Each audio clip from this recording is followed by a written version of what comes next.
بزاف تاع الناس في حياتهم في عبادتهم عارف انهم خصهم يعبدوا الله تعالى وكذا، ولكن ما عارفينش طريق الله عز وجل. دابا هذا المصطلح تاع طريق الله للاسف بزاف تاع الناس تناولوه في اللسان ديالهم، ولكن ما عارفينش المعنى ديالو.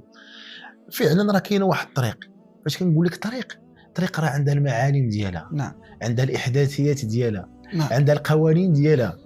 راه ما يمكنش دابا انت مثلا مسافر غادي بتشد واحد الطريق واش ما غتعرف فين، ما يمكنش. واش هالي يتصور واحد الشخص غادي ما عارفش فين غادي ومع من غادي وفين خصو يمشي، فين خصو ينقص السرعه، فين خصو يزيد، خصو يدور، فين خصو كذا؟ ما يمكنش، ما عمره غادي يوصل. واحد السيد ما عرفش الطريق واش غادي يوصل؟ ما عمره غادي يوصل. ولذلك الله تعالى طريق الله تعالى كاينه ومرسومه ومخطوطه وعندها معالم، تبعتيهم غتوصل، ما تبعتيهمش غتبقى مضطر حياه كامله. نعم طريق الله عز وجل ارسل الرسل وانزل معهم الكتب باش يبين لنا الطريق ديال الله عز وجل، فيها الاوامر الله تعالى والنواهي ديالو.